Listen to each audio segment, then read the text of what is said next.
Welcome to DeborahReed.com, crafting an 18 gauge copper etched bracelet. I'll take you through a step-by-step technique that I use to make my etched cuff bracelets.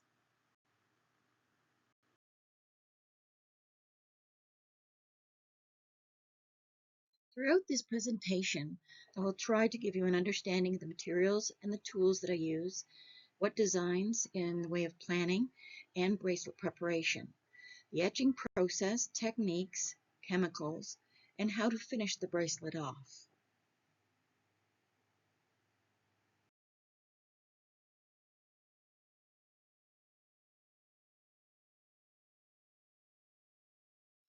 Selecting the type of gauge of copper can sometimes be difficult. In this step-by-step, I'm using 18 gauge pure copper. I purchased it from a local metal supplier who brings it in large sheets.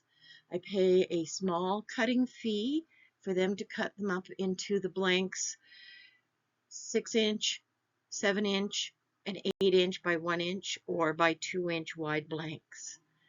This saves you time, your hands on cutting with shears, and they come out in perfect sizes. Essential tools that you will need to work with the copper, things like files, hot plate, packing tape, an iron, a heat press, buffers, grinders, steel wool, pliers, presses, mandrels, hammers, just to shape and engrave materials precisely. You also want to be aware to wear any protective gear. You'll need face mask when using the chemicals, finger tapes or gloves when filing, hammering, of that nature to prevent injury.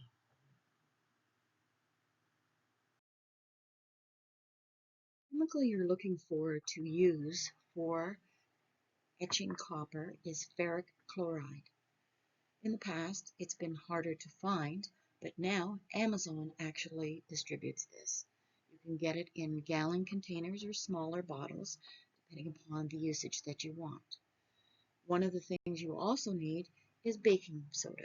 Baking soda neutralizes these chemicals.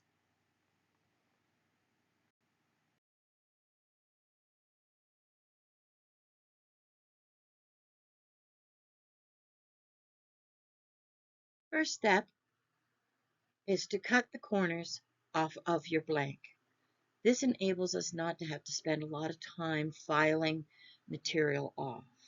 Once they are nipped off using shears, which you can get off of Amazon, you then use a rough file to file it down and round out the corners.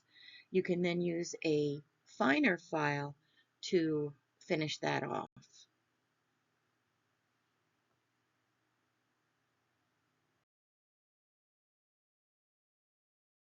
One of the most important things to do with the copper is to prepare it for etching. You want to get off any oils or resists that are already on the copper. Raw copper, when it's manufactured, has some surface oils that are put on it, and then your handling from your hands will have some oil on it. I like to use the steel wool to clean it off, and a little acetone as a final sealer for it to take off any oils so that the etch will adhere.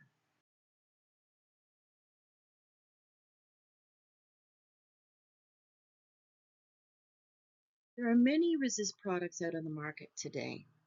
I prefer PNP Blue, which I get from Techniques in the USA, or the Stays On opaque ink pads. Using the PNP Blue, you require heat, so I use either an iron or a heat press. For the Stays On ink, I will stamp the images onto the copper, and that will be my resist.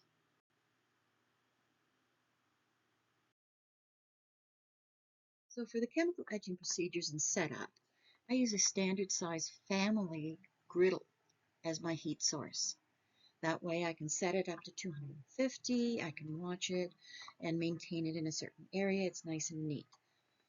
And what I use next is a glass container to hold the chemicals. You do not want to use certain plastics. Even though these come in plastic bottles, there are certain plastics that it will eat through. I set it at 250 and get it warmed up.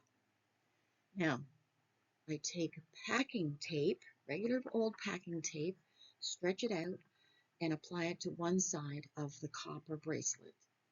Then I fold one end so that I have a grip on it, and then I will place it so that it lays on the surface of the ferric chloride, and then tape it to the sides of the container.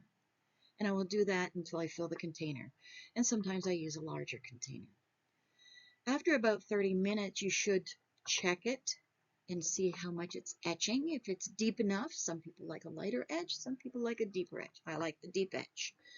And then having that little tail rolled up at the end allows you to lift it up, see it, and put it back down again to seal it without making too much of a mess. It also helps when you're finished to take them off, put them in a bowl of water with the tape on is okay, and that way you have less of a mess. Part is cleaning and neutralizing after your etching. When I pull them out, they're still on the tapes, and I put them in a bowl of water, and I'll add some baking soda. I'll use a little scrubby, pull the tapes off, and try to get as much tape goo off as possible. And then what I'll do is I'll use some Goo Gone to get the tape resist off, and then the actual P&P resist, I'll use a little acetone. And if I'm using ink, I'll also use acetone. I can use paper towel or a toothbrush to scrub it off.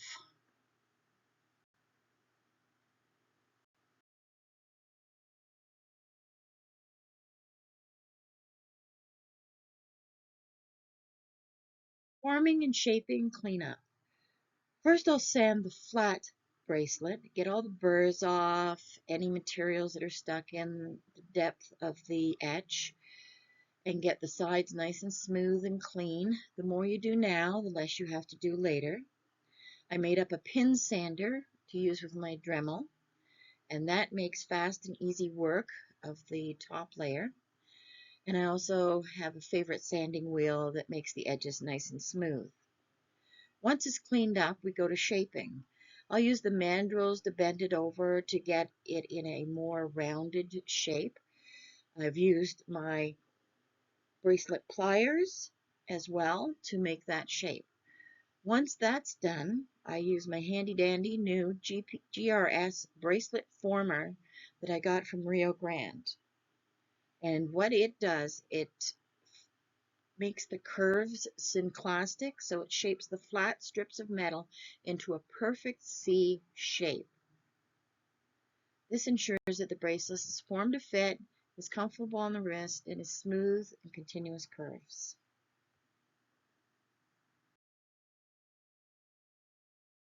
Because we did a lot of the cleaning prior to shaping, and now we have the shape that we want, we can enhance this bracelet. We can add colors. I love the Ranger patinas and mixing them to give them an ombre look. I also love electroplating. It's great, and using liver of sulfur is the best. I like using the gel. A lot of people like to use the Renaissance waxes, um, other sealants. I found this one after checking out quite a few things. It's called Permalac Lacquer, and I use the EF Satin.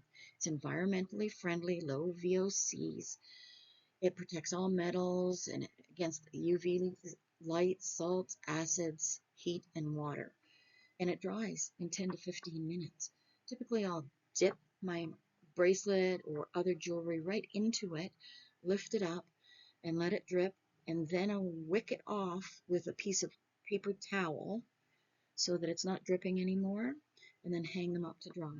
Then in 10 and 15 minutes, they are ready. I do let things dry overnight, though, in a lot of cases, so that when I'm starting to work with them, putting jump rings in or earring fittings, that it is perfectly dry and ready.